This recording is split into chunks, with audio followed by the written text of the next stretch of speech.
Welcome to Mature Living. I'm Mary Yanez, Director of the Senior Adult Program. And of course, as you know, we bring you great information for families, for senior citizens. And we have our classes that are starting very soon now in June. So we've invited Dr. Carlos Rincón, who's one of our new instructors teaching a computer class that you're going to like hearing about. Welcome, Dr. Rincón. Thank you for joining us. Well, good morning. I'm so excited to be here with you today. Well, I would say the number one reason I know about the SAP program is my sister, Grace Ortiz. She's an instructor at EPCC, and she's been doing it for quite a few years. She does work with the Adult Protective Services, so well aware of the senior community and everything that she's done. And it's really impressed me of why it's so important to reach out to the seniors. Of course, I do have a senior in my life. It's my mother. And I know it's so important to stay connected with the seniors because one day we will be seniors. Yes, that's one of the reasons why I gained access to knowing what the Senior Adult Program is all about. Super. Tell me a little bit about your career. You've been in technology. You've worked with technology for many years through your profession. Yes, a little bit about yourself. Well, I'm a lifelong El Pasoan. I've been here in El Paso all my life, and I've gone to the University of Texas El Paso, UTEP, and I studied engineering. And in fact, I started there with my bachelor's, and I was ready to leave El Paso and venture out into the world. And I found myself coming back to El Paso, getting my master's in material science and engineering, and then they opened up a doctoral program, and I went and pursued that. That was from 1986 to 1998. And then I went into the manufacturing industry with aerospace and also pharmaceuticals. And so I'm very familiar with teaching people how to do certain processes. So I do have a lot of background in process engineering and showing people and instructing people how to do things step by step. So when we came up with this title for this program, and you said, hey, I'd like to do something that's based on simple step, I fell in love with that because that's the way it should be when we teach somebody something. It's not a matter of just knowing information, but being able to deliver that to somebody else so that they can use it as applied knowledge. Because, you know, both of us know that if you do not apply the knowledge, it's worthless. That's so right. I'm excited because I know technology is coming at us in all directions. I know from my own perspective with my mother, it's a little challenging, you know, using a smartphone, using a smart TV, and getting prescriptions on the phone. It's very foreign. So we have to understand, how can we communicate that so they can live their everyday life and utilize the tools for their benefit. That's right. And you know, as you speak, you kind of like answer like 3 or 4 of my questions. Oh. Because this is exactly what seniors are struggling with. They weren't born like the kids now that in the crib they're using a phone and they're sliding it, you know, and Exactly. you know, and it's scary. It's scary. They think they're going to break the PC, the personal computer, or their laptop that is gifted to them. Right. Times the sons and daughters, you know, they buy new technology and they pass on the technology to their parents or grandparents. And so they inherit the technology and they don't know how to use it. So simple steps to using technology, your students are going to really get a step-by-step, slow process of learning, because we want them getting ready to take classes online. Will you be teaching them how to register online? You know, because they have to go to the website and then, well, what's the website? What is a website? Well, it's a place where you go and each organization, whether it's UTEP or community college or the electric company or wherever, has their own website. So those basics need to be learned. Absolutely. You know, we take for granted, especially ourselves that use technology every day because we're forced to use it and we learn it. And we think or assume that everybody should know what we know, that's second nature, and that's not fair. We really have to give somebody a chance that has never even, you know, touched or slid their finger across a tablet, or know there's a difference between, you know, an Apple device and then, you know, what is an Android device? And so these little things I love to just share with them, very practical. And that's the whole idea for this class. I think this is what separates this from all the other Microsoft Teams. And that's what we're going to be looking at, right? Because that's the software that we use for taking online classes at EPCC. We want to show them that it's not about knowing every little detail about and being an expert in Microsoft Teams. No, it's about, I'm familiar enough with Microsoft Teams that I can get online, take my class, and feel confident enough that I can be learning and not be worried about touching this button or that button, or, you know, canceling my class or losing the instructor. That's what I want to instill in them. So it's like, again, basic steps. We call it, you know, baby steps, but you know what? I think if you have a good foundation, you can do anything else. So once they get a feel for this, they're going to have the confidence to want to learn more. And then at their choice, they can learn all the intricate little details, but that's not what it's all about. It's about, what can I use for my benefit so I can get the job done, whatever that is, whether in their personal life, talking to their family, or taking an online class. That's the objective for this class. Yes, and also not only are they going to learn Teams, but they're going to discover that they can have family gatherings, family meetings through Zoom, using Zoom and other applications, you know, yes, that are free. And also, they're going to learn that whether they have a smartphone, a tablet, a laptop, or a personal computer, they can take a class. And they will be able, just like we're doing right now, they'll be able to see their peers, the students on the screen, I guess the monitor, you know, they'll be able to see each other and talk to each other. It's gonna, you know, and the convenience, right? There's a certain degree of convenience doing the online classes because you're at home. You don't have to drive. Absolutely. And, you know, with seniors, and I'm always concerned about this with my mother, is if the weather's terrible, that's not going to be an obstacle. You're going to overcome that obstacle with this virtual communication, Microsoft Teams, Zoom, whatever that is. And the other thing that I want to mention is it's so critical during this pandemic that's happened the last year, is it's so important to stay in touch, because isolation is horrible. Isolation can create doubts, fears, depression, and a lot of other things that are really bad. And so I think this is something that can at least alleviate that separation, total separation. There's nothing like human to human, face-to-face contact, but this is the next best thing. So I think this is super important, not only just for taking online classes, for the well-being of those people that are considered shut-ins, or they haven't been able to go out because they don't want to expose themselves to any dangers, correct? And again, right here, I like to make a little plug that, yes, we need to get vaccinated, protect our seniors. We need to continue to wear masks, wash our hands. It's not over, but let's not be fearful, but let's just be wise, and we can still do our jobs and help people. Yes. And, you know, I always like to ask my instructors, will your class be fun? Will you be able to answer questions? Are the students going to be engaging and asking questions and maybe laughing a little bit about how much they don't know and how much they're learning? Right. Well, you know what?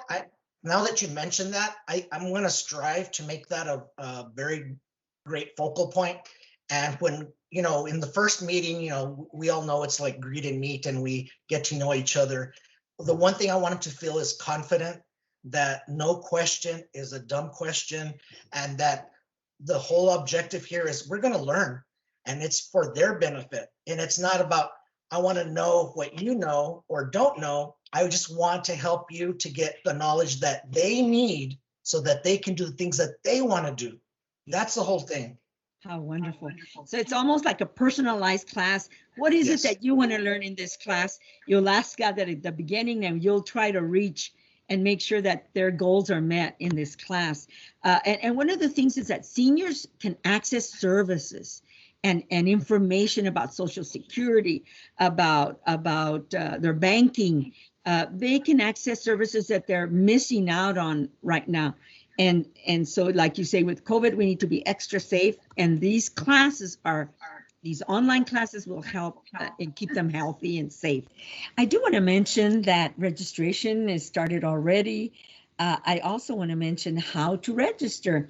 If you're a new student, you can email us at our Senior Adult Program email, which is sap@epcc.edu, or you can call us, and our number, it's 915-831-7801, and that's for new students, and we can help you register for that first time, and you need to register online.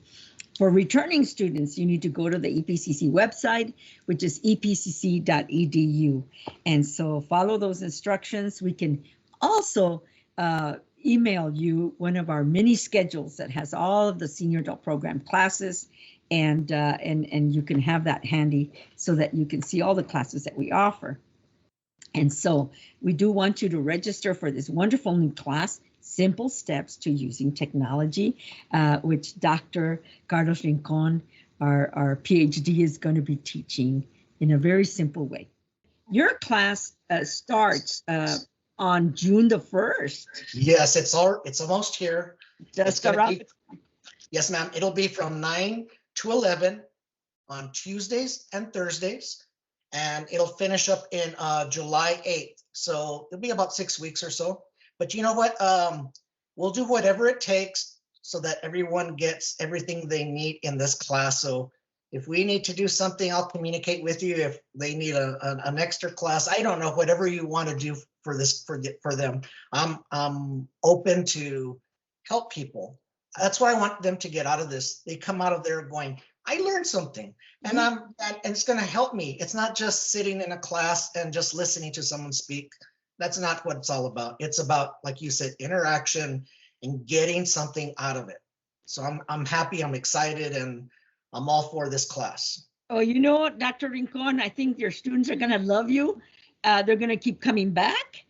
They're going to go on to other classes. We have other faculty members that are teaching, also taking classes, learning to take classes online, which is another wonderful instructor, and that's teaching that. So you're going to give them that start. You're going to be that starter and getting excited about technology and about education via using technology. We really appreciate your time, your dedication.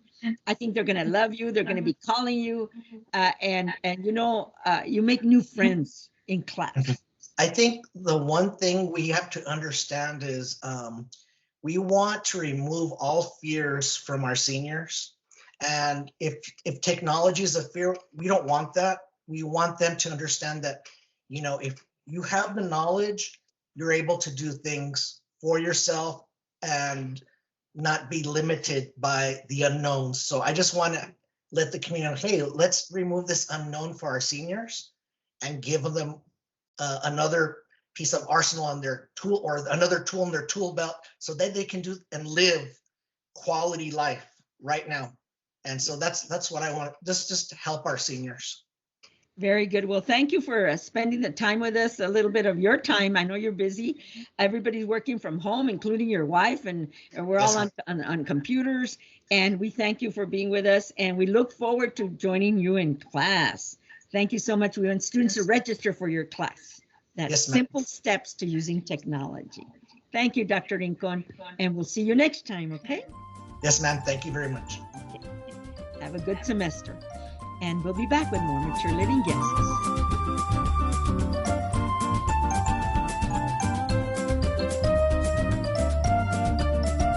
Well, thank you for staying with us here on Mature Living. We have a park ranger from the Chamizal National Memorial.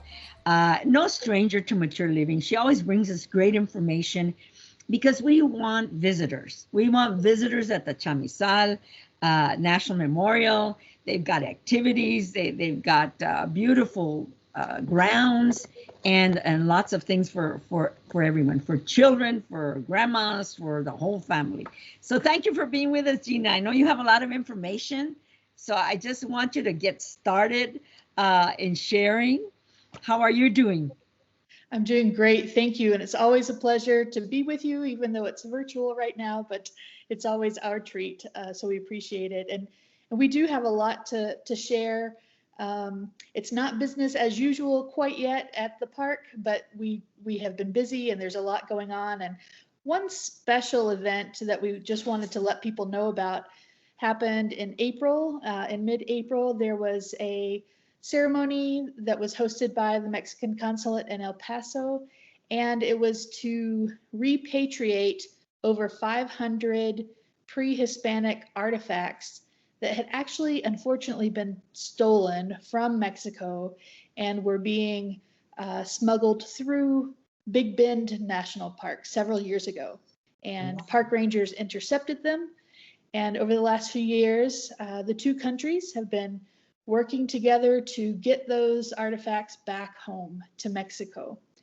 And our superintendent, Mr. Gus Sanchez, was invited to represent the National Park Service at that ceremony.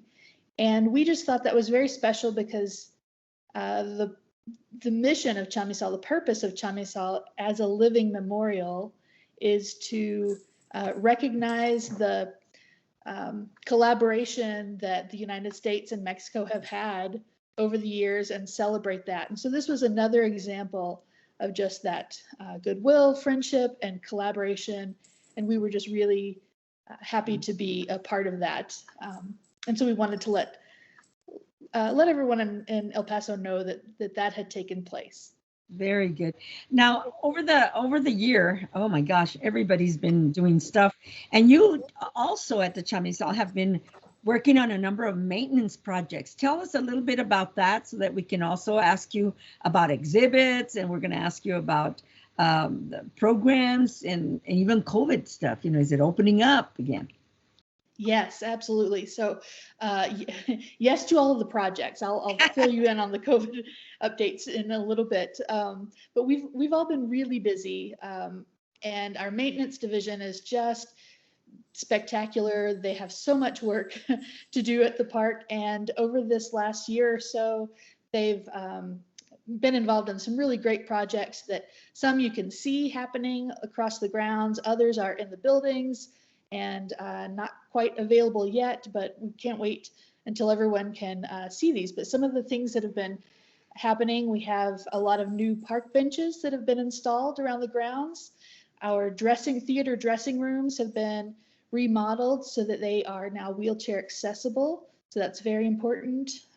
We've remodeled restrooms in the visitor center and in the office, the administration office building. Around the grounds, there are 16 new solar lights so that it's a little safer to walk and jog early and late. We have water fountains, a water fountain out on the grounds that now has a pet or dog watering fountain. So oh my goodness, very important to stay hydrated for everyone, even our pets. Especially in the summer coming up. Yes, just in time because it's getting warm. And another thing in the summer, the grounds are open. People can come and have picnics, and we have new grills at all of the picnic areas. So all of that is updated. New energy efficient lighting, LED lighting in the theater. So that'll be ready once we can eventually reopen the theater. Updated lighting and sound system and refinishing the flooring of the stage, new carpeting. So a lot of work inside the theater. And then as you mentioned, last but not least, we do have a brand new museum exhibit inside. Oh, yes. And unfortunately, our visitor center is still closed, but we do have most of that brand new visit also available online as well. Very good. Very good. Things have to do things not like we used to do exactly, but the museum's still there, and virtually you can online visit it which is really important. And so these virtual kinds of ways to be able to connect with the Chamizal are really important right now, with everybody being careful, being very careful with staying healthy. And isn't that the primary idea for El Pasoans right now? Absolutely. We've had a lot of questions from visitors from out of town and here in El Paso about what they can do at the park. And the grounds are open, but we are trying to make sure that our visitors and our staff stay safe. And Yes. we have certain guidelines that we have to follow and certain conditions that have to be met. And it is to keep everyone safe. We want people to visit, of course, but the main priority for us is the safety and health of our visitors and our staff. And I wanted to ask you, Gina, is this pretty much the norm for all the parks in the United States? I know that, ours is very special because, we love going to the Chamizal, whether it's for an indoor performance in that beautiful theater or outdoors. And you have that outdoor kind of like amphitheater, And so when will we come back? And I know that maybe you can explain how the other parks are handling all this. Yeah, so just like all of the different parks are unique in their reason for existing, they're all different in what is, what their visitor centers are like or how their park runs. And so what everyone who wants to go to a national park should do is go to their webpage, and all the parks have a page with an alert and a page that tells about their what facilities and services are available and open. And so you just need to check with each park before you go. And ours has that as well. Our website has the status of what's open and what's closed. Yes, because people will start traveling, to other parts, other states. And we'd love for them to go visit any park and all the parks that are available, open, whether they're open slowly. Make sure that they check before they travel and they go visit these parks. So do you have a new mobile app, or how does that work? Yeah, so along with the virtual efforts that we've been doing at Chamizal National Memorial, which is that virtual exhibit that I mentioned, and also a virtual ranger activity, and both of those can be found on our website on the homepage. The National Park Service as a whole for a while has been working on developing a mobile app, and in April they just released that, and you can go to the nps.gov site and read the release. And what it is one app that you can download, and it has information about all of the different national parks. And wow. You can, it's pretty amazing. So it used to be that each park had its own app and you would have to download them, but now it's just one app and access to all of the parks. And as time goes by, each park is going to be adding more and more content to that, including things like self-guided tours and trip ideas and all kinds of things. So Chamizal is on there as well, and we are in the process of adding more and more information as time goes by, but that's a pretty neat thing. Yeah, we still have some time, and I wanted you to just give us a little synopsis of how the Chamizal got established. Why did it get established when Kennedy came, and how the territory line moved in a nutshell? Because I also want to ask you about COVID and the status of the closure and opening. So can you give us a little synopsis of why Chamizal got established? There's a Chamizal in Mexico and there's a Chamizal in El Paso, right? There are, and both of those parks were created to commemorate that event, and it's a complex story to kind of summarize quickly, but the essence of it is that whenever the Rio Grande was established as the boundary between the two countries, it was established on paper, but as we know, rivers don't stay in one place, they move. And so that led to problems whenever flooding would change the course of the river in the years within 10 or 20 years of the river being established as the boundary. And so over time, the United States and Mexico had to set rules about what would happen when the river moved, how they would deal with the boundary. But before they did that, the river did move, and there was land that shifted from one side of the border to the other, and the two countries didn't agree about who had sovereignty over the land, and that dispute lasted for about 100 years. Wow. And was ultimately resolved by the Chamizal Treaty in 1963. And so that was the time that after that treaty, the two parks were established. Each country independently established these parks, but both of them to commemorate the goodwill and cooperation. You know, that 100 years is a long time for two countries to have a dispute. So it was pretty incredible that the people at that time, the presidents and all the people involved in getting the treaty written and agreed upon and actually implemented within just a few years. It was a pretty incredible feat.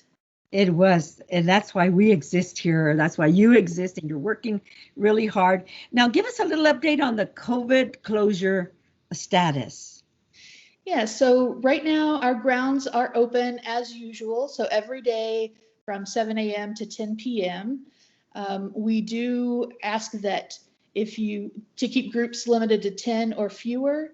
And if you are in a group that's not your people that you live with, then if you can't maintain 6 feet of social distancing, then to use a mask.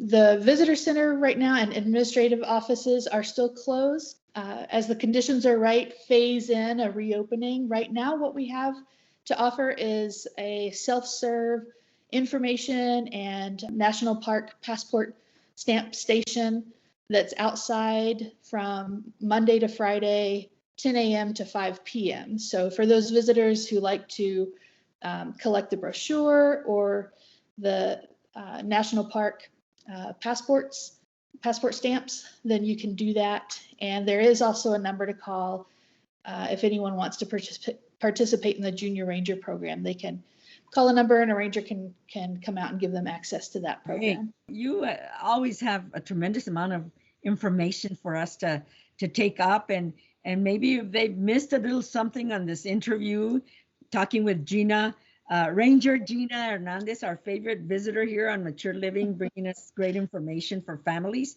Thank you so much for being with us. Gina, we want you to continue thinking about us when you have more information to share with our community, to share with our viewers here on Mature Living. Thank you, Mary. Thank you. We expect all of you to have the number handy for our community college, which is area code 915-831-7801. And we want you to call us about our classes. They're tuition-free classes. They're for seniors 55 years and older. Register for our classes and enjoy learning. We'll see you all next week.